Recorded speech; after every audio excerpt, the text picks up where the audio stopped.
Greetings, precious, magnificent spirit soul, divine being that you are. And I want you to remember that and never forget it. My topic, you are greater than your story. Very, very important. You are greater than your story. I'm going to read to you a little bit. This is just a little synopsis, highlights of the Srimad Bhagavatam, because it's actually many, many, many, many big volumes and great. And I'm going to read this to you. And in fact, the value of ancient wisdom and such is that not to memorize, not that you can just repeat it and know all the memorization of because there's a lot of people who are good memorizers, but they never apply anything. But they glorify themselves because they're so smart that they can memorize all, but they miss the boat. It's like a donkey carrying a load of books. They carry it around and parade it and show it off, but they don't have a clue about what they're really talking about. So it's not about memorizing. It's not about getting a degree in it. It's about using knowledge or even what people's experience and such, so that you they become clues for you to use to unlock the treasure house of divine possibilities and potential and joy of being that you have and you are. So that's what we use it for. Now, here's this. Verily is the mind drawn to objects of the senses. Okay, that's true.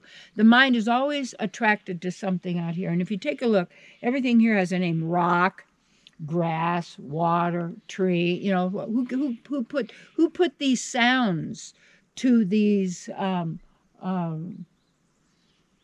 parts of this world? Who's to say? So somebody came along and put a sound to everything that happened. Gave it meaning, and then pretty soon made a dictionary out of it, so everybody knows we're all talking about the same thing. But who wrote these? Who made these up? Who did this? Okay. Anything you study, if you're a real sleuth, you have to go to the roots of it. And so many people, they do not. They just jump into something and they're in it and everybody's talking about it and they use the same language and they belong in a group, and they also they don't go out of that, because then the people who control the group and make their money from it and manipulate and control people from it, they want you to stick to that. So they threaten you go to hell, or they give you a bribe, you're going to go to heaven if you do this, or you're going to do this. Wait a minute, these are states of mind. And yet they also are states of living, because whatever tends to be in the mind, if you don't know better than that, people give power to. So then the mind is always attracted to objects. And here's the next part. And the objects, they attach themselves to the mind. That's where they are. But thou art neither the mind nor the sense objects. Okay, so you're not the mind. This is an implant. It's something, because it comes and goes. These thoughts are temporary. You're permanent. And you're not the thoughts, and you're not the mind. Okay, and the mind is not God. And people say, well, divine mind is doing this. Mind, whose mind? Not my mind. And you have to control your mind so your mind works for you and you don't work for the mind. And when you get that, you don't need a mind, because you're all knowing, you're all wisdom, you're the divine being. But yet we've been giving our power to the mind. We've been giving our power to the story. And then what happens is, as a counselor, I've worked with, thousands and thousands of people. And when you know how this operates, people can very quickly change their lives, very, very quickly, when you get right to the heart of the matter. And what happens with the story is that we are a character in the story, and you're either the victim, the perpetrator, or the savior.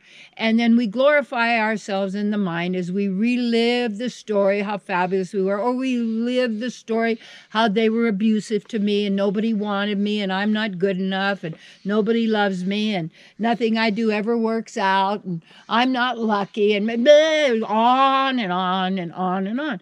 And oh, my parents like my brother more than me, so I hate men. And then my parents like my sister.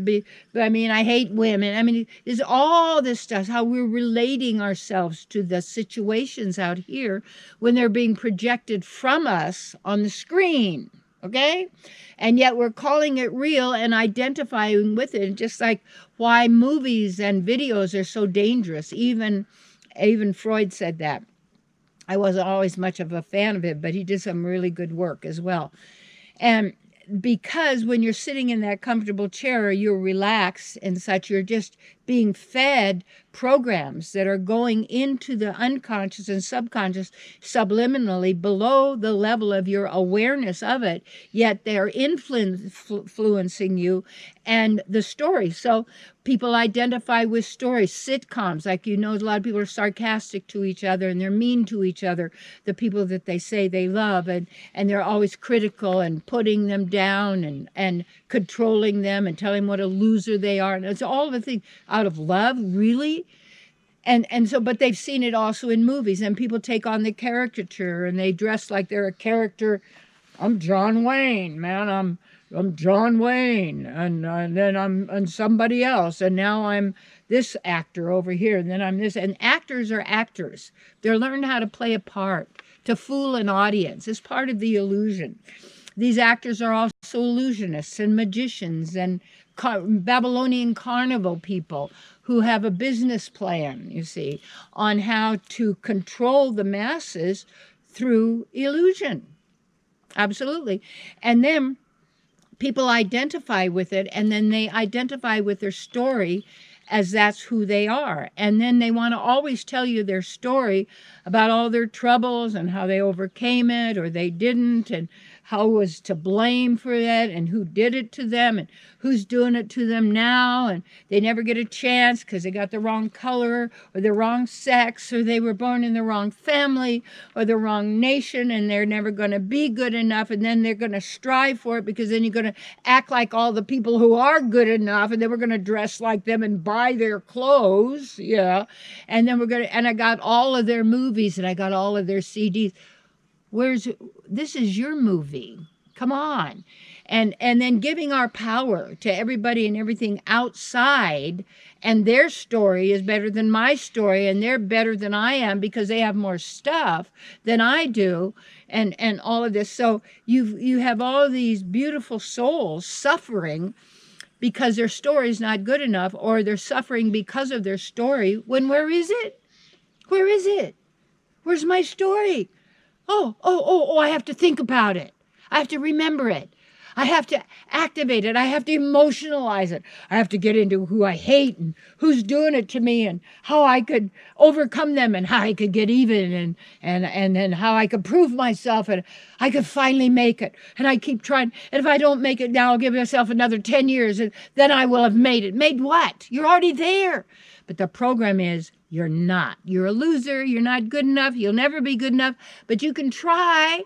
And then you'll have to value everything you've been told to value. Remember that movie, They're Going to Make It Again? It's a Wonderful Life. It's just telling you how to take a loan out through the savings and loan so that you become a debt slave again. All these movies are predictive programming. Take a look who makes the movie. Take a look. Follow the money. Take a look. Follow the philosophy. Take a look. Who's, where's, who's their family, who's their dad, who's their mom, who paying their way. Instead of just being this person that you walk around and you are an authority on the celebrities of the world, when you are an authority on what would you say, gaming or something like that, when they are the author then of your life. Take a moment, get back into nature, get your shoes off, get your feet on the ground, get to touching that, get to be real, and that you're not your story. It's over. The only place it is in your mind. And then dragging it up to get another morsel of pleasure from the past. Or drag it up to then get even and who did that. And then you get the family all together and all they're talking about the past that's not even here. When the greatest is before you, is right this now. So dump the story and be who you really are now in this pregnant, potential filled moment, instead of continuously producing a what would you call it, a mental holograph of some virtual reality that you've been programmed to believe and accept is true, and the part you're playing in this limited story that's been scripted by someone else and not even yourself. So I got that idea years ago. If it is to be, it is up to me. And all things are possible to me. They always are. All things are possible to you.